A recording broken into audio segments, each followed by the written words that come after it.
Good morning, everybody. This is Maria Sarraf. I'm connected from Washington, D.C.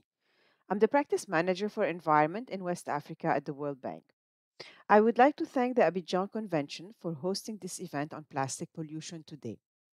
Over the past 20 years at the World Bank, I have worked on multiple environmental projects, including waste management. In Morocco, for example, we introduced an eco tax on plastic, which yielded successful results. It's not an easy subject to tackle, so I'm very pleased that we are all together today to address the issue in West Africa. As a manager at the World Bank, I'm keen to direct more resources and expertise to keep our environment clean, healthy, and productive. The plastic pollution challenge is massive, and there is a need to get this tackled urgently. Why is the World Bank supporting countries curb marine pollution?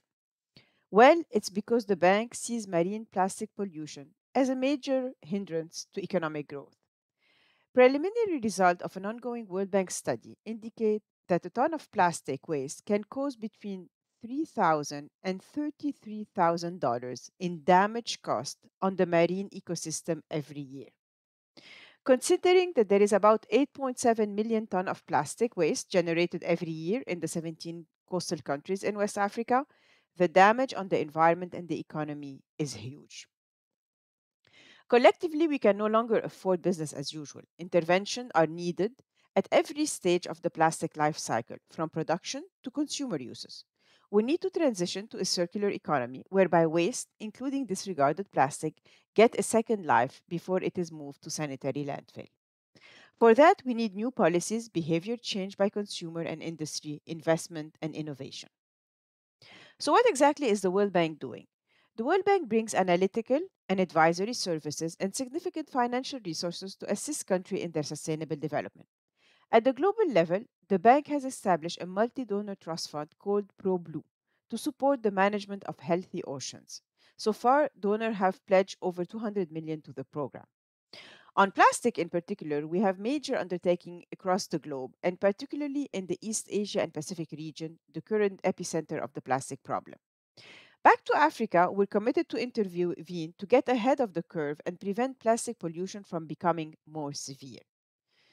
For example, our regular waste management operation across Africa have started to integrate plastic as part of their project design by encouraging sorting and recycling when feasible. We're also using the WACA program as another conduit to tackle the plastic problem. The WACA program, for those of you who don't know, is the West Africa Coastal Area Management Program. It's a regional program that covers 17 countries from Mauritania to Gabon. Its objective is to reduce coastal erosion, flooding, but also pollution. So far, $650 million have been leveraged. The World Bank is putting its weight behind West Africa's effort to curb the plastic challenge. In the coming years, we will take action in three ways. We will integrate plastic issues in WACA operation. For example, the upcoming WACA operation in Ghana has included a component on managing plastic waste. We will provide additional support for regional integration and for the West Africa Coastal Observatory to include pollution and plastics data as part of its mandate. We will also publish next year a flagship report on plastic entitled West Africa's Regional Response to Marine Plastic. So, how do we move this forward? First, we must support the leadership of national and regional institutions in their effort to combat plastic pollution. Second, data on plastic is a challenge in West Africa. Lack of high quality data, including downstream on plastic leakage into the ocean, have prevented the implementation of sound policies. As I mentioned earlier, to address the data issue, we can expand the mandate of the West Africa Coastal Observatory hosted by the Centre de Suivi Écologique in Dakar to include plastic. Extensive mapping and data gathering are already underway, supported by remote sensing from NASA and the European Space Agency.